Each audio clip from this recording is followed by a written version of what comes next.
Mga katrops, welcome back ulit kayo sa aking channel Sports React PH at ngayon na ay pag-uusapan natin ang balitang gusto pero nga daw ni Coach Steve Kerr na panatilihin si Klay Thompson sa Golden State Warriors.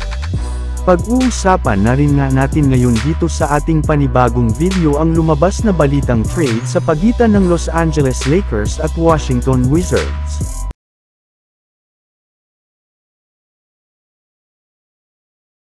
Kagaya nga mga katrops, nang naibalita ko sa inyo, malaki na nga talaga ang posibilidad na umalis na si Klay Thompson sa Golden State Warriors. Hanggang ngayon nga ay hindi pera naman nga silang dalawa nagkakasundo sa kanyang magiging kontrata since mas gusto ng GSW na bigyan siya ng 2-year contract lamang malayong malayo sa kanyang hiling na 3-year contract. Masyado nga pong tinitipid ngayon ng Golden State Warriors ang kanilang superstar gayong bagamat man nga napakalaki ng naiambag nito sa kanilang team ng mga nagdaan nilang kampanya sa NBA sa pagkakakuha nila ng 4 na kampyonato ay hindi na rin naman nga nila ito nakikita bilang essential na parte ng kanilang lineup sa mga susunod na taon sa NBA. Dahil nga tapos na rin naman nga ang prime year nito at paunti-unti nang lumalamya ang kanyang performance bawat season ay nakapagdesisyon na nga po ang kanilang front office na pipili na lamang ang kanyang sweldo upang sa ganun ay hindi maging limitado ang kanilang mga gagawing move ngayong off-season.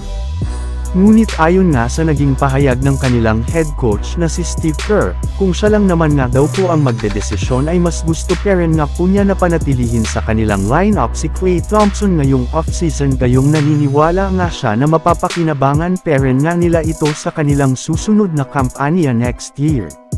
Samantala pumunta naman tayo sa ating sunod na pag-uusapan ngayon sa lumabas na balita trade sa pagitan ng Los Angeles Lakers at Washington Wizards.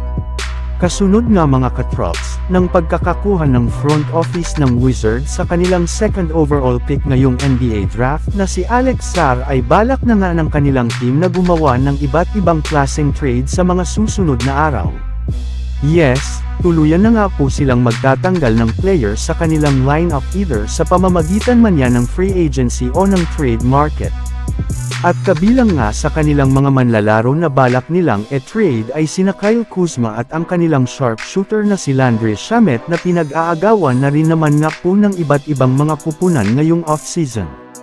Sa katunayan, isa na nga sa mga teams na interesado kay Shamet ay walang iba kundi ang kupunan ng Los Angeles Lakers na gusto pero naman nga daw po na makakuha ng isang bagong shooter na makakatulong sa kanilang lineup next season.